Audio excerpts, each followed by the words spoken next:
Assalamualaikum warahmatullahi wabarakatuh. Kembali lagi bersama Bapak dalam pelajaran agama Islam. Ya, hari ini kita belajar tentang pelajaran 2, yaitu beriman kepada Allah dan Rasulnya. Oke, langsung saja kita masuk ke pembahasannya ya. Nah, dalam hal ini ada pepatah yang mengatakan tak kenal maka tak sayang. Ya, dalam hal ini jika kita mau dekat dengan seseorang maka kita harus mengenal dulu ya. Begitupun juga dengan Allah. Kalau kita mau dekat dengan Allah, kita harus mengenal Allah ya. Nah, mengenal Allah itu bisa dengan berbagai hal ya. Yang pertama bisa dengan mengetahui alam semesta ya, karena hakikatnya apa yang ada di alam semesta ini adalah milik Allah. Dan apa yang kita miliki itu adalah titipan dari Allah. Maka dari itu kita harus menjaganya ya, menjaga apa yang dititipkan Allah pada kita dan memanfaatkannya sebaik mungkin untuk kebaikan. Ya, yang kedua adalah mengenal Allah melalui Al-Qur'an ya. Sama seperti sebelumnya, ini masih sambung. Ya, karena Allah adalah pemilik segala sesuatu, maka hal ini bisa dibuktikan di surat Al-An'am ayat 102 ya, yang artinya demikian itu ialah Allah Tuhan kamu, tidak ada Tuhan selain Dia, pencipta segala sesuatu, maka sembahlah Dia dan Dia adalah pemelihara segala sesuatu ya. Maka dari itu kita bisa mengenal Allah juga melalui Al-Quran ya. Nah, dalam hal ini kita harus menjaga apa yang dititipkan Allah pada kita ya. Jadi misalnya anak-anak punya handphone, jangan gara-gara kesel handphonenya dibanting, rusak ya. Itu contoh yang tidak baik ya. Kenapa? Karena kan barang yang sudah diberikan sama orang tua kamu, misalnya kamu dikasih handphone, hakikatnya itu kan dari Allah. Maka kamu jaga handphone itu. Jangan karena kesel kamu banting. Atau misalnya kamu kesel, ada piring di meja kamu banting, jangan. Pecah nanti. Ya, pecah berantakan, susah nanti nyapunya. Itu ya. Maka kita harus menjaga segala sesuatu, segala barang yang sudah dititipkan ke kita, baik itu baju atau handphone atau segala sesuatu hal yang ada di rumah ya, di rumah anak-anak. Tuh. Nah, yang ketiga adalah mengenal Allah lewat al-asma'ul husna, atau biasa kita dengar itu asmaul husna ya. Asmaul husna adalah nama-nama baik Allah yang biasanya ada di Al-Quran tuh. Asmaul Husna itu biasanya di cover, biasanya ada ya, cover halaman pertama biasanya. Asmaul Husna ya, itu adalah nama-nama baik Allah, jumlahnya ada 99. Nah, kita akan membahas hanya 3 ya, yaitu Al-Basir, Al-Adil, dan Al-Azim ya. 3 hal itu saja yang akan kita bahas. Nah, yang pertama adalah Al-Basir, yang artinya maha melihat ya. Allah itu maha melihat baik yang terlihat atau yang gaib ya, yang tidak terlihat ya. Jadi anak-anak harus hati-hati nih dalam berbuat ya. Karena apa? Karena Allah maha melihat. Allah melihat segala sesuatu gerak-gerik apa yang anak-anak perbuat. Meskipun orang lain gak tahu, misalnya teman kamu ya, teman kamu lagi belajar, terus kamu iseng nih ngelempar kertas dari belakang, gitu ya, atau kamu iseng, terus pas dia nengok kamu pura-pura nggak tahu. Meskipun orang itu nggak tahu, tapi Allah melihat apa yang kamu lakukan. Nah, kira-kira bagus nggak kayak gitu? Enggak ya, nggak bagus ya. Maka kita harus berhati-hati dalam berbuat ya. Itu hanya salah satu contoh. Nah, itu bisa terbukti di Al-Quran surat Al-Hujurat ayat 18 ya. Sesungguhnya Allah mengetahui apa yang gaib di langit dan di bumi, dan Allah Maha melihat apa yang kamu kerjakan. Ya, jadi melihat segala sesuatu apa yang kamu lakukan di bumi ini. Ya, karena Allah itu tadi Al-Basir, ya, Maha melihat. Jadi nggak ada satu hal pun yang terlintas, yang terlewat dari penglihatan Allah. Berbeda dengan kita yang hanya bisa melihat, ya, ke depan, ya. Kita kan nggak mungkin bisa ngeliat ke belakang, ya kan? Kalau nggak ada kaca, kalau ada kaca baru bisa ngeliat. Kalau nggak ada, nggak bisa ngeliat. Itu ya. Jadi penglihatan kita terbatas, berbeda dengan Allah. Allah Maha melihat segala sesuatu apa yang ada di langit dan di bumi ini. Nah, yang kedua adalah Al-Adl, ya, atau Maha Adil.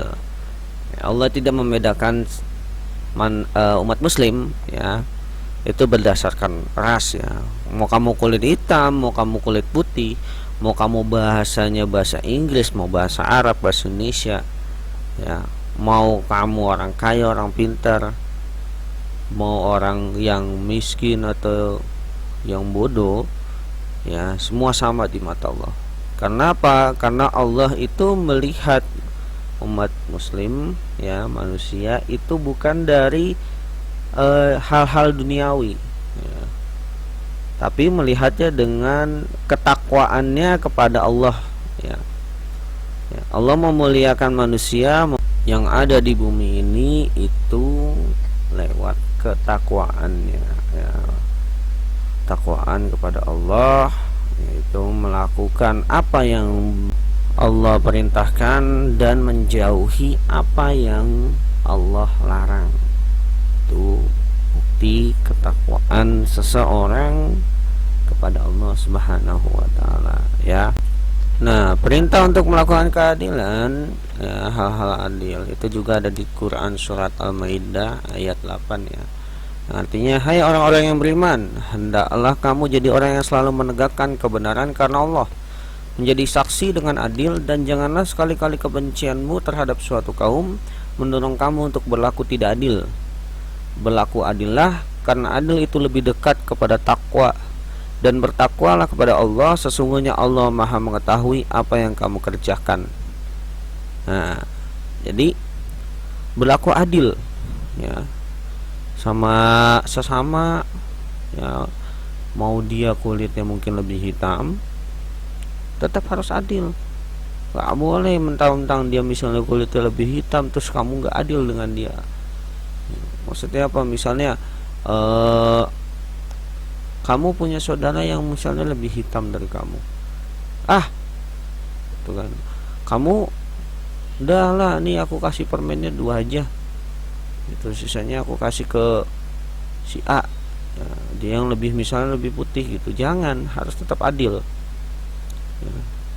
Adil itu bukan berarti sama, ya. Adil itu bukan berarti sama. Kenapa? Karena gini, kan nggak mungkin kamu kelas 4 tapi dikasih soal ulangan yang kelas 6, sedangkan kelas 6 dikasih soalnya kelas 6. Kira-kira adil nggak? Nggak, ya, nggak adil, ya. Maka dari itu adil belum tentu sama, ya. Kalau kamu kelas 4 ya dikasih soalnya kelas 4, kalau kamu kelas 6 dikasih soalnya kelas 6, itu baru adil. Jadi semakin tinggi seseorang, ya, semakin sulit juga apa yang harus dia hadapi, gitu loh. Jadi jangan sampai yang lebih tinggi maunya yang gampang-gampang. Nah, itu nggak adil tuh. Kenapa? Karena yang di bawahnya itu nganggapnya susah, gitu loh. Sedangkan yang di atas itu nganggapnya gampang karena itu sudah dia lewati, gitu loh. Tuh kan? Coba kamu kelas 4 ngerjain soal kelas 4, kelas 6 ngerjain soal kelas 4, kira-kira lebih gampang mana? Lebih gampang kelas 6 kan, karena sudah lewat. Adil nggak? Nggak adil. Maka adil belum tentu sama. Jadi jangan iri kalau misalnya uang jajan kakak kamu itu lebih tinggi daripada uang jajan kamu. Kenapa? Karena kakak kamu itu lebih tua. tuh ya, lebih tua, lebih tinggi kelasnya, lebih banyak hal-hal yang dia butuhkan gitu loh. Oke, lanjut. Yang ketiga adalah al-azim ya, atau artinya maha agung. Ya, coba anak-anak, kamu pernah nggak minta tolong sama orang lain? Sering ya, karena manusia itu tidak bisa hidup sendiri. Kenapa? Karena manusia itu makhluk sosial ya, butuh orang lain, butuh pertolongan orang lain di saat ada masalah. Oke, mungkin beberapa bisa menyelesaikan masalah sendiri, tapi tidak semua masalah bisa diselesaikan sendiri. Karena apa? Kita bukan Allah ya. Allah itu maha agung ya. Allah tidak butuh pertolongan orang lain. Allah tidak butuh pertolongan. Justru kita yang minta pertolongan sama Allah. Itulah. Jadi kamu misalnya ya, contohlah sholat. Allah memerintahkan umat muslim untuk sholat. Itu adalah kewajiban kamu untuk sholat. Kewajiban kamu untuk beribadah kepada Allah, mendekat sama Allah. Supaya apa? Supaya Allah bisa menolong kamu lebih baik gitu. Maksudnya apa? Jadi orang ya, seperti yang tadi yang pertama ya, tak kenal maka tak sayang. Artinya apa? Kalau orang yang disayang sama yang gak disayang ya, itu kira-kira ditolongnya yang lebih cepat yang mana? Nah, gitu ya. Paham kan sampai sini? Jadi kalau kita mau ya, apa yang kita inginkan itu cepat dikabulkan sama Allah, ya maka kita harus mendekat sama Allah, terus meminta pertolongan sama Allah. Dengan apa? Rajin beribadah. Rajin beribadah, rajin sholat ya, ngaji gitu ya. Dengan itu apa? Dengan itu nanti kamu bisa lebih dekat dengan Allah. Kamu bisa memohon ya, sama Allah, dan insya Allah nanti doanya akan cepat dikabulkan gitu loh. Nah, tapi Allah tidak sama sekali meminta pertolongan yang lain. Ibarat kata apa? Kalau misalnya kamu nggak sholat, ya Allah juga nggak peduli. Faktanya apa? Banyak kok di dunia ini ya yang nggak sholat, tapi masih bisa hidup, masih dikasih nafas, masih bisa berjalan. Tuh. Padahal ya, kalau misalnya Allah mau egois ya, Allah bisa-bisa aja kun fayakun, cabut nyawanya, cabut. Atau kun fayakun, hilangkan oksigen di sekitar dia misalnya gitu kan, nggak bisa nafas. Apa yang terjadi? Meninggal. Itulah. Tapi Allah baik sama umat manusia ya. Mau dia sholat, mau dia nggak sholat, mau dia beribadah atau enggak ya, Allah tetap nolong. Cuman kalau yang ibadahnya kuat, yang sholatnya kuat, yang ngajinya kuat ya, itu yang lebih dekat dengan Allah, dan insya Allah lebih banyak kemudahan yang dia terima gitu loh. Dia lebih mudah misalnya ketika ujian nilainya tahu lebih tinggi daripada yang pintar gitu loh. Karena bisa jadi yang pintar itu belum tentu dekat dengan Allah gitu loh. Tapi yang dekat dengan Allah insya Allah pintar gitu ya. Jadi yang utama bukan pintarnya, tapi dekat dengan Allahnya.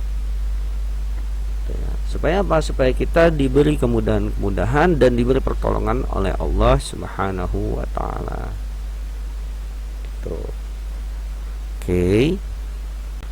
Ya, di Al-Quran di surat Al-Baqarah ayat 255, Allah tidak ada Tuhan yang berhak disembah melainkan Dia yang hidup kekal lagi terus menerus mengurus makhluknya, tidak mengantuk dan tidak tidur. Kepunyaannya apa yang di langit dan di bumi. Tidak ada yang dapat memberi syafaat di sisi Allah tanpa izinnya. Allah mengetahui apa yang di hadapan mereka dan di belakang mereka, dan mereka tidak mengetahui apa-apa dari ilmu Allah melainkan apa yang dikehendakinya. Kursi Allah meliputi langit dan bumi, dan Allah tidak merasa berat memelihara keduanya. Dan Allah maha tinggi lagi maha besar atau agung, ya. Tuh, ada di Quran surat Al-Baqarah ayat 255. Jadi Allah itu yang ngurus apa yang ada di langit dan bumi, dan Allah nggak berat yang ngurus keduanya. Itu loh. Jadi kita meminta pertolongan hanya kepada Allah. Allah itu maha besar, maha agung, ya. Maka dari itu kalau kamu mau minta sesuatu, hendaknya ya hanya kepada Allah. Gitu loh. Karena nanti akan diberi kemudahan, tapi dengan apa? Dengan beribadah yang baik, gitu loh. Kalau kamu ibadahnya baik, insya Allah ya Allah beri kemudahan-kemudahan untuk kamu. Karena yang butuh itu bukan Allah butuh kamu, tapi kamu butuh Allah, gitu ya. Karena kita ini ciptaan Allah. Tuh.